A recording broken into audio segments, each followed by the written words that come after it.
তালাক নিয়ে খুব চমৎকার একটা ভিডিও। চলো দেখি। সালামুন আলাইকুম। তালাক কেন বাড়ছে এটা নিয়ে গত ৯ মাসে একটা গবেষণার ফলাফল। জানি না পুরো ভিডিওটা দেখবেন কিনা, তবে দেখলে আশা করি উপকৃত হবেন। তালাক কেন বাড়ছে এটা নিয়ে গত ৯ মাসে ২৪৫ জন তালাকপ্রাপ্ত নারী ও পুরুষের সঙ্গে কথা বলা হয়েছে। উদ্দেশ্য একটাই, জানতে চাওয়া কেন সম্পর্ক ভাঙছে। গবেষণার ফলাফলে ৭২% তালাক হয়েছে ভুল বোঝাবুঝি, অহংকার এবং একে অপরকে সম্মান না করার কারণে। ১৮% তালাকের মূল কারণ পরকীয়া। ১০% তালাক ঘটেছে স্ত্রীর অতিরিক্ত বিলাসিতা আর অবাস্তব চাহিদার কারণে। আশ্চর্যের বিষয় হলো ৭৮% তালাকের কারণ নারী আর ২২% ক্ষেত্রে পুরুষ দায়ী। তালাকের পর অনুশোচনা। ৯২% নারী ও পুরুষ তালাকের পর অনুতপ্ত হয়েছে।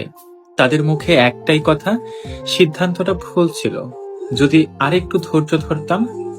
তালাকের পর নারীদের অবস্থা। ৮৯% তালাকপ্রাপ্ত নারী আর দ্বিতীয়বার বিয়ে করতে পারছে না। ৪% নারী নিজের ইচ্ছায় বিয়ে এড়িয়ে চলেছে। ৭% নারী ভুল পথে চলে গিয়েছে সমাজের অবহেলায়। এবার আসি পুরুষদের অবস্থায়।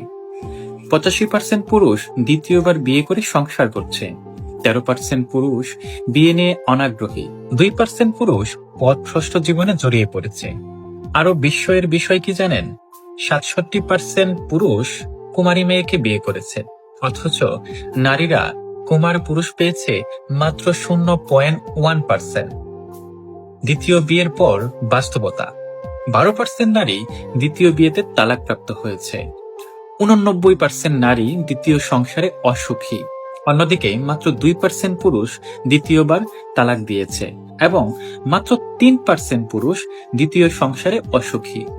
সবচেয়ে অবাক করার তথ্য হলো, দ্বিতীয়বার তালাক দেওয়া পুরুষদের স্ত্রীরা প্রায় সবাই আগের তালাকপ্রাপ্ত নারী।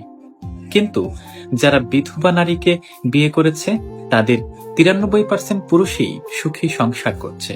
শেষ কথা, তালাক শুধু জীবনের বিচ্ছেদ নয়, এটা ভেঙে দেয় একটি পরিবারের শান্তি, একটি শিশুর ভবিষ্যৎ আর সমাজের ভারসাম্য। আশা করি বুঝতে পেরেছেন। ধন্যবাদ। আশা করি ভিডিওটা খুব চমৎকার ছিল, শিক্ষণীয় ছিল। যারা শিখবে তারা উপরে উঠবে।